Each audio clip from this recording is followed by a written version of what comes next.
ससुराल में वह पहली सुबह मुझे आज भी याद है।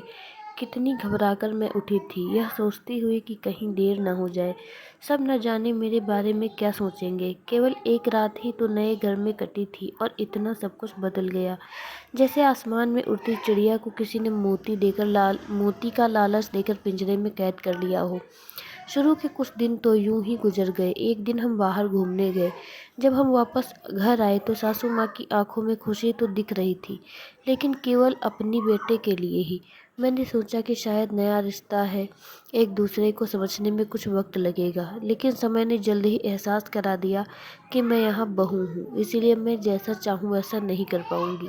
कुछ फ़ायदा और कुछ मर्यादा जिसका मुझे पालन करना होगा, जैसे कि धीरे धीरे बात करना, धीरे से हंसना, सबके खाने के बाद खाना खाना। यह सब आदतें मुझे अपने आप आ गईं। माँ से भी बात कम होने लगी, जिसकी वजह से मुझे पीहर की याद आने लगी। ससुराल में पूछने पर कहा गया कि अभी नहीं, कुछ दिन के बाद जाना। जिस पति ने शादी के समय कहा था कि आपकी बेटी पास में ही तो है, कभी भी आ जाया करेगी, उसके भी सुर बदल गए। अब मुझे धीरे धीरे यह समझ में आ गया था कि शादी कोई बच्चों का खेल नहीं है। इसमें केवल घर नहीं बदलता, पूरी ज़िंदगी बदल जाती है। अब मैं कभी भी उठकर अपने पीहर नहीं जा सकती, यहाँ तक कि पीहर वालों को भी मुझे बुलाने के लिए पूछ कर आना पड़ता है। पीहर में ज़ोर ज़ोर का हंसना, कभी भी कहीं भी चला जाना, रसोई में से कुछ भी उठाकर खा लेना, अपनी मर्जी का करना, यह सब यादें बनकर रह गई।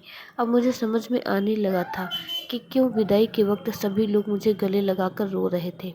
असल में मुझसे दूर होने का एहसास उन्हें हो रहा था, लेकिन एक और बात थी जो उन्हें अंदर ही अंदर परेशान कर रही थी कि अब जिस सच्चाई से मुझसे इतने दिन दूर रखा गया, वह सच्चाई मेरे सामने आने वाली थी।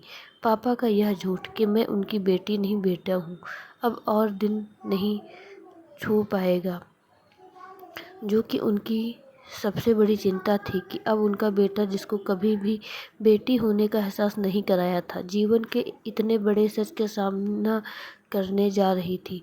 वही माँ को भी चिंता सता रही थी कि उनकी बेटी अभी तक कोई एक काम भी नहीं किया करती थी, अब वह पूरे परिवार की जिम्मेदारी कैसे उठाएगी। सभी लोग मेरे इस विदाई और पराए होने का दर्द जान रहे थे, सिवाय मेरे, इसीलिए वह सभी लोग रो रहे थे।